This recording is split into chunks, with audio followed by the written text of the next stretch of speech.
A lot of people seem to think that discipline is about being able to suffer. I think that there's a lot of truth behind that, but I don't think that's the main reason on why we stay disciplined. I think that we can get that misconstrued a lot of the times. We think that discipline is doing really difficult things and it's pushing your limits. It's testing yourself. And while all that is true, I think there's a layer a lot of us do not talk about. Like, you can suffer, especially for short periods of time. If you have a race that you're training for, or if there's a challenge that showed up in your path, if there's a big goal attached to it, pain feels meaningful. You can tell a story about it. Boredom is different. Boredom is quiet. It's repetitive. Nobody claps for it. Nobody even knows about it. They don't see it. They don't see the boredom that you go through. And honestly, I think that boredom is a lot of why people fall apart with their goals nowadays. And I've talked about this before on the podcast, how it's important to embrace boredom.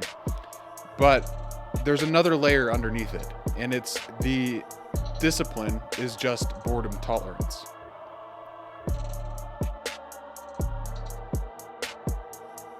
Welcome back to the Getting After It podcast, my friends. Happy to have you here today. It's a special day. I'm feeling good. I started my new job, so there we go. I'm all dressed up for you today. And as always, let's crack it open. Today we got a Diet Pepsi. I know some of you might be rolling your eyes at the Diet Pepsi, saying, how could you betray Coke like that? Listen, I don't care. I love all drinks as long as it's a little bubbly, a little zesty. That's all I need. So cheers to you guys. I've been shouted at so much. Need a zesty drink. Let's get into this stuff. So this episode is one that I've been sitting with for a while now because I've been really trying to analyze myself and dealing with the sense of boredom being overwhelming from time to time. And this isn't one of those episodes where I'm pretending to have it all figured out and where I'm on the other side. I know the concept completely and I'm here teaching you about it. I'm still in the middle and I'm still figuring it out. But I think that's part of why I want to talk about it today. It's a really important thing, and I think we all probably face it. Life can get boring a lot of the times. When things stop feeling exciting, man, that's when you start fighting your own consistency. Apparently I can't talk today too, guys. That's what work does to you. But it's not simply because like the work feels impossible now. Usually it doesn't. Usually it's not. The work does get repetitive. It feels flat at times, and it's quiet. And that's the harder piece I think people fail to admit a lot of the times. I noticed this from my last ultra marathon. You know, for months, my whole life really revolved around training. My long runs, my recovery, my lifting, my nutrition, and especially my sleep. I needed all those things, and I had to plan it out accordingly. I was really specific about it, and I have a little bit OCD about it. And that can push you along for a while. You know, you're like, hey, I'm training for this race. I need to make sure I get this long run in. Okay, good. Got that done. Now, what's the nutrition I need to get to fuel my body again, to repair that muscle? What do I need to do for recovery? Okay, foam rolling. Great. Got that done. Maybe I need to take a bath too. Good. Now, I need to go to sleep at a decent time and get good sleep. Like, that can control your world if you let it. And it's a powerful driver. Having things like that where you're working towards, like everything pointed towards something. Everything I was doing in my life pointed towards that race. It felt like I was being connected to that race. And then the race ended. And for a little while, you still ride that high. You know, you're pretty pumped about what you did. You're really excited about what you did. You're proud of what you did. And then you start thinking about, okay, well, what's the next thing? When I finished that 50K, my brother Drew and I, we actually signed up for a 50-mile race in Sedona. And then life happened. Work got really busy. Family stuff came up. I had real responsibilities I had to deal with. And I couldn't focus on my training like I did for the 50K or my recovery as well as I was before. And it was just getting too much. And I hate to say this, but we sat down one day and basically admitted that training at that level takes a massive amount of time. And at that time, for both of us, we didn't have it. It was not the smartest thing for us to do. That's like if I was going to go out and go for this training plan and neglect my family. I'm not the guy that's going to do that. And neither is my brother. And so we decided that we're going to drop out. And honestly, I hated admitting that. I hated it. I feel like a failure and I haven't even done the race. But part of me wanted to force it anyway. I wanted the bigger story of, oh man, I did a 50 miler. I had all these stresses in my life. And I wanted that race on the calendar so bad. I wanted the thing that was going to pull me forward. The thing that I could work towards. But we knew it wasn't right at the time. So we did what we thought was best. And then the weird part came afterwards. Because once the race disappeared, so did a lot of the excitement attached to the work. Kind of fell off, disappeared. And suddenly there was no countdown. There was no finish line. There was no big push. It was simply just a Tuesday morning, just maintenance, and just trying to stay healthy, trying to keep myself running consistently, and trying to get my miles in. Lift a few times a week, stay in shape, take care of my body, do all the things that actually motivate me to go out and exercise. And I'm telling you this now, that maintenance is way less exciting than the pursuit. Way less exciting. There were days, there still actually are days where I will literally think about, oh, man, I don't need to go to the gym today. I got a lot going on. I don't need to. My shoes are tied at that point. My watch is on. I'm ready to go. And I would just, kind of sit there. I wouldn't really do much. And it wasn't because the run was going to kill me. Not in the slightest. It was going to be just another easy hour. Another easy run. Let's go get 10 miles in. Nothing big deal. Not a big deal. Especially when you run ultras and you train consistently and you really try and focus on being the best version of you through fitness and through the other things that you do. When there's no goal really attached to it, it gets harder and it becomes boring.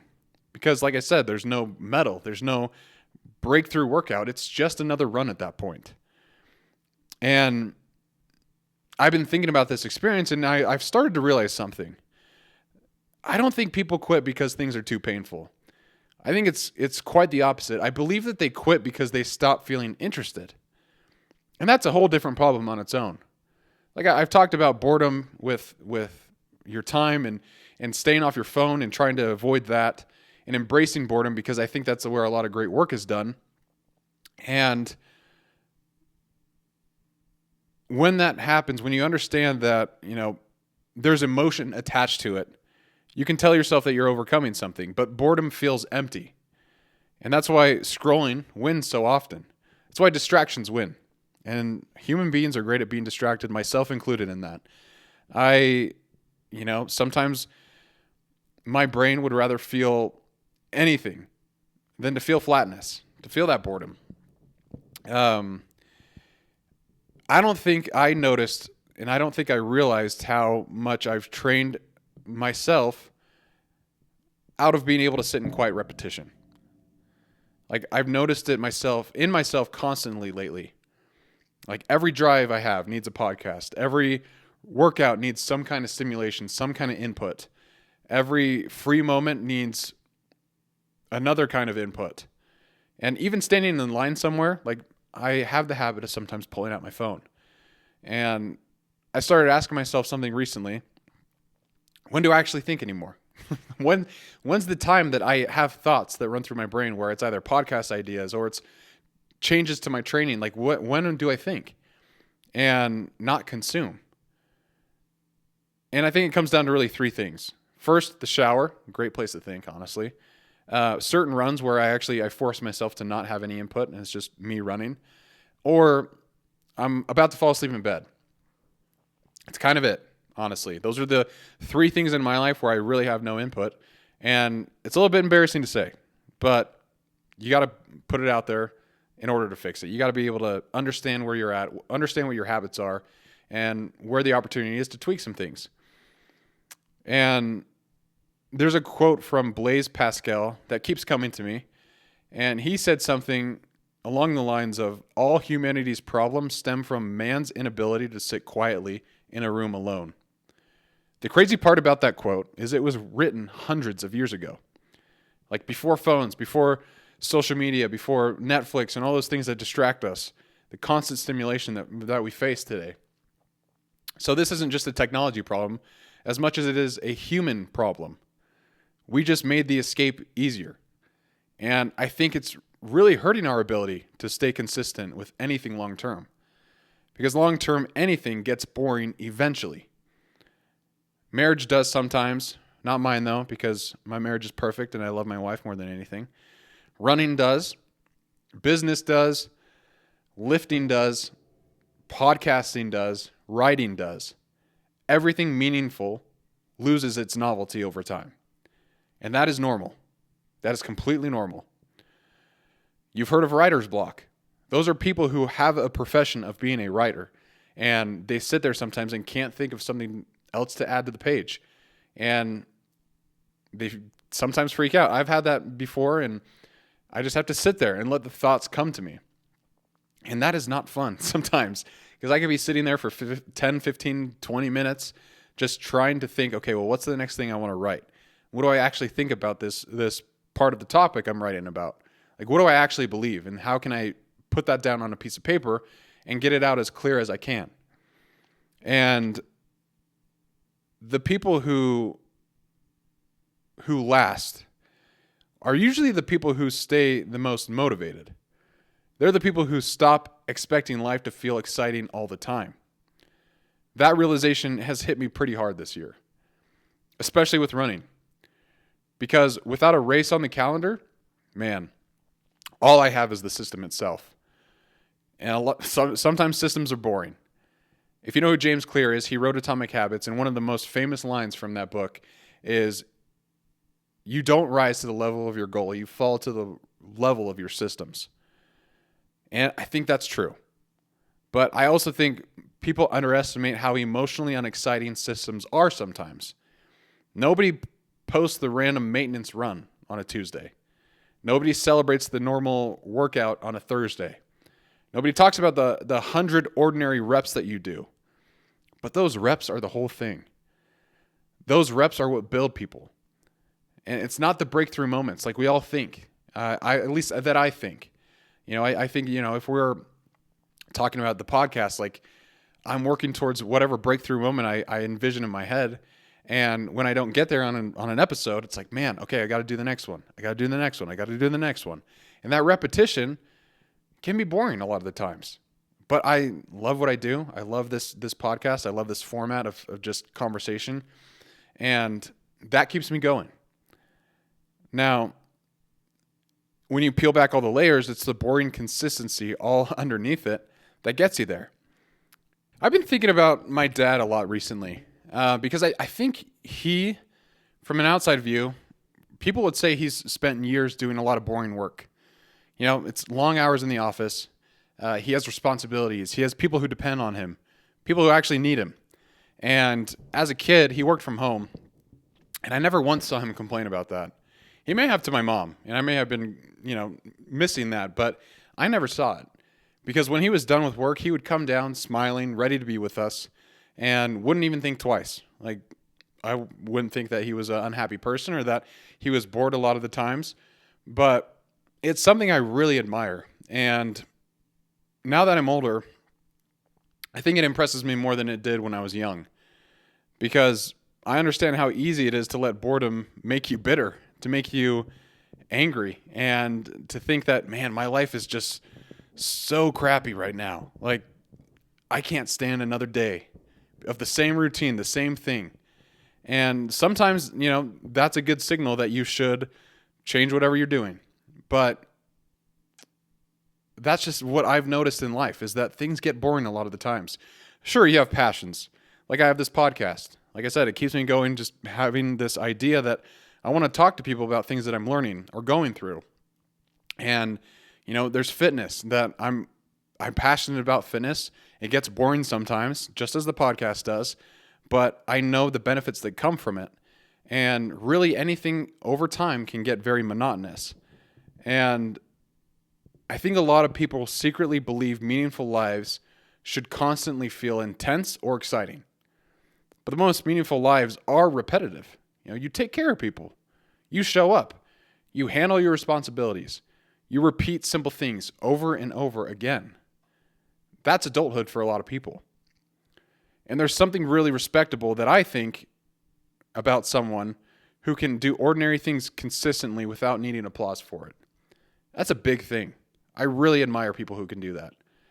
And I really think that's a form of strength we don't talk about enough. It's steady strength. It's reliable strength. The kind of person that people can count on. And honestly, I want more of that in my life. Not just intensity, not just ambition, but more consistency. And that's coming from someone who believes that they're a consistent person. In the gym, at work, in my relationships. But there's always room to improve. You can always change your attitude about these things. And instead of saying, man, I have to do this, I have to go through this day of work again. You say, hey, I am providing for the people who I care about. Or I'm doing something that's making me a better person. And if it's not, then that's the signal for you to actually make something change. But I think intensity comes and goes. But consistency is what actually builds something great. And so I've been trying to practice boredom in more intentional ways. Like not in some weird monk mode way, but just in small, simple things. Like driving without a podcast sometimes. I've realized that's not going to kill me. That being with my own thoughts, that's a good thing. In fact, I should be doing it more. Maybe all my drives I shouldn't be listening to podcasts. And it's going to be uncomfortable in the beginning, but things like running without music. It's another great thing. Or leaving your phone in another room without distractions. Being with the people that you care about. Being present. That's all very important. And I'm really working on sitting with my thoughts long enough to not distract myself. And like I said, at first it does feel uncomfortable. You feel restless almost immediately. But I think restlessness tells you something important. I think a lot of us have the ability to simply sit still. That's something we're pretty good at, right? And if you can't be still, it becomes really hard to stay consistent once the motivation fades. That's probably the biggest thing I want people to take away from this episode, is you do not need to become more extreme. You probably need to become more patient. Patient with repetition, patient with slow progress, patient with the ordinary days. The things that don't look sexy, the things that you're not going to post on social media. Because most growth happens in those ordinary days. It's not dramatic ones. I'll tell you what, when I ran that 50K back in October, that 50K didn't make me. It was the months leading up to it where I trained when it was hard and where I forced myself to recover and to stretch and to foam roll and do things that are boring, to eat good food. That's all super important.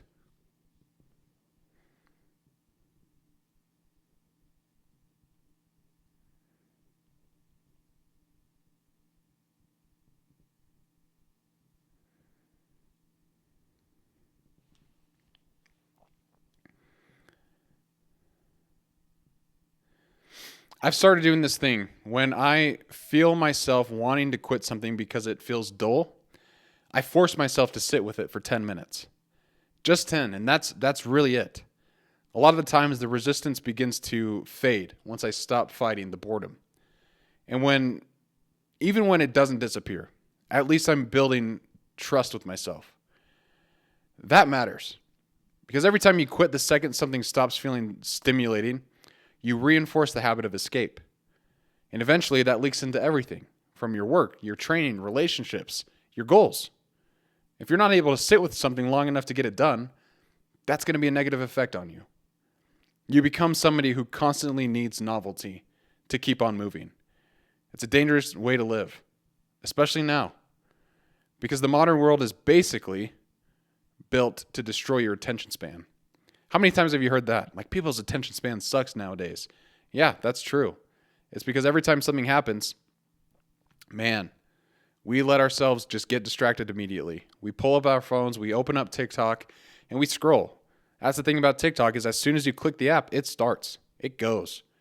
And we're training ourselves to not even have a loading screen, just to instantly be opened up to all these things that take our minds off of whatever we're dealing with. Like every app wants your attention. Every algorithm wants your stimulation. Everything is competing with whatever's in front of you to keep you entertained. And so you're basically having a battle with all these different things grabbing your attention, asking for your attention, demanding your attention, and you have to learn how to say no. Those skills are rare to be able to sit with one thing for a long time. But rare skills are very valuable. I really believe that. And I think being able to do repetitive things without emotional drama is becoming a superpower. Not because it sounds cool. It's a very boring thing to do. But because almost nobody can do it now. So, what I would say for this week is I'd challenge you to notice where boredom is making your decisions. Not pain, but boredom. Where are you quitting because nothing exciting is happening? Could be the gym, your business, a relationship of some sort of creative work, or potentially your faith. I don't know what it is, but I'd pay attention to it. Because there's a decent chance the life that you want is sitting on the other side of a bunch of very ordinary days stacked together. That's usually how it works. It's worked for me many times. And I wish the answer was something different. I wish it was like, oh no, you just have to keep going after huge things that fill you up with adrenaline and energy. But that doesn't make you the strong person that you're meant to be. Anyway, I really do appreciate you guys for listening. And honestly, I needed this reminder for myself. The older I get, the more I realize that life is less about the massive moments and more about handling regular days well. That's the real work, not the highlight reel. It's the Tuesday. It's the regular Tuesday. If you've heard of Tim Ferriss, he had a title for his podcast that was called Crushing a Tuesday, I think is what it was called. Just basically about doing all the things that lead up to the big event. The big event is nice. It's good to have that, to work towards a goal like that. But you won't get there unless you understand that you have to embrace boredom and just go with it. That's how it works. That's how we all get better in life. Embrace the ordinary days. Embrace the consistency, the repetition, the monotony of tasks, the monotony of days. And yes, some days it's going to be heavy.